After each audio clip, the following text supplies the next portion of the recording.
So I received my first degree initiation into the Alexandrian Wiccan tradition and promptly graduated from college in Boston, Massachusetts, and moved immediately to Central Florida. And it was during that struggling time, trying to find income and be stable, that I was also working my way or beginning to work my way through working towards second degree. And anyone who has went through the process knows that it's at working towards second when the shit hits the fan, so to speak, and you do a lot of shadow work. So yeah, during that shadow working time, I was also writing, as I've already mentioned before, and I wanted to write a song about what I was experiencing and getting closer to the crone, the energy of the crone. And before I go any further, I want to just explain and restate that dark energy does not necessarily mean bad and evil, okay? So for those that don't know and are watching this video, when I say dark, I do not mean evil. I mean just dark, as in nighttime. So yeah, I wanted this song to have a lot of heavy drumming and chanting in it because I wanted it to be able to actually facilitate raising dark energy and confronting the shadows within my own psyche and self as part of my shadow work, working towards second degree. And so that's what I did. It just so happened that one of my coven mates was also, at the time, writing a poem to the crone. And I asked permission to be able to use his amazing words, and he agreed. And so I took that and expounded upon it. And then what I did is I added in a second chant, which is the traditional witch's rune to raise the cone of power within the circle. And then I also wrote a third chant, which is the Hecate, Hecate, Ma, that you hear chanted underneath as a low chant throughout the entire thing. So yeah, the song is actually a woven web of 3 different chants in specifically designed to raise energy, and it has that invocation to the goddess Hecate at the very beginning of the chant as well. So we're invoking her divine dark energy. So I completed writing this probably around the end of 91 and started recording it. And I completed the recording in 92, and it went on my first original album, Alexian, the Mother, the Magick, the Music, and was released in 92.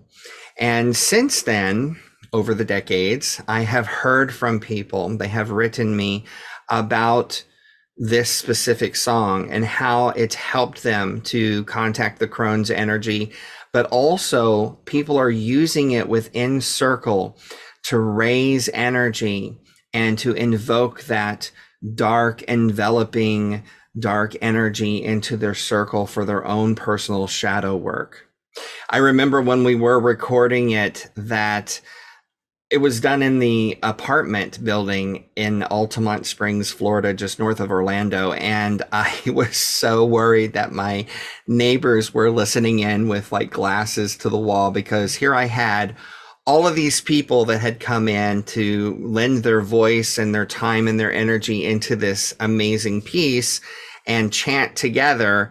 And we were like chanting in the middle of the day at the top of our lungs and screaming and hollering, and Lord knows what they thought we were doing in that apartment. To testify to that story, I'd like to bring on one of my good friends, Ron Jaffe, who was there on the day of recording this song and is one of the voices you hear chanting in Crone's chant. So here's Ron. Wow, Crone chant. And the thing with a lot of these songs too, it was kind of a surreal experience, just making all of these noises and doing all of these things in a modern day apartment.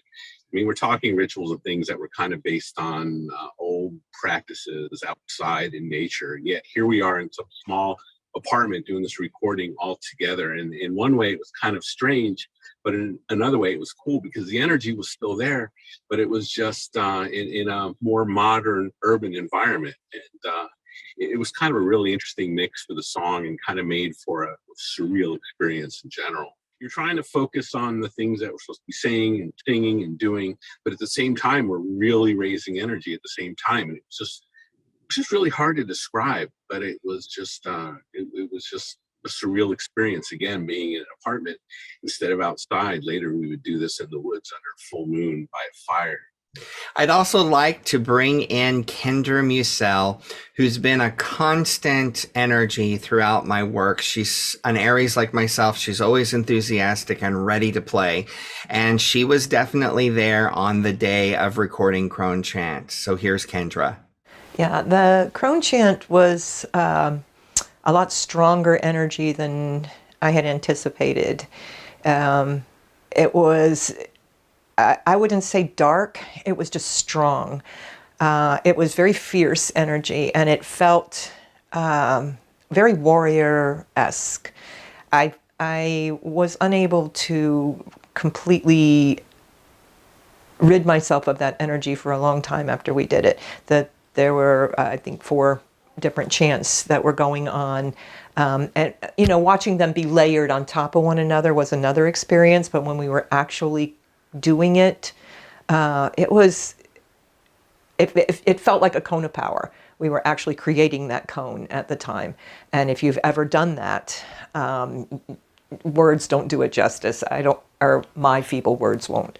It's an energy that even now I can feel in myself when I bring it back. So it was very strong. The whole experience of all of the different songs, I mean, Doug just having created this music, which I believe was really guided. And then to be a part of it, seeing it bit by bit come together as he created it in the studio, but then bringing in so many different people to lend their energies to it, elevated that music to a point where I think each of us keep it in our soul at this time. And if you've ever heard the album, I think you keep it in your souls too. So yes, Kendra, you're right. There are 4 chants. I wasn't thinking about the sung one. I was thinking about the chanted, but there is a 4th sung chant. Tonight she moves within and without, repeated, and it's actually sung at the very peak and the end when the energy descends into the circle. You can hear these voices come out of the mist and start singing. Tonight she moves within and without.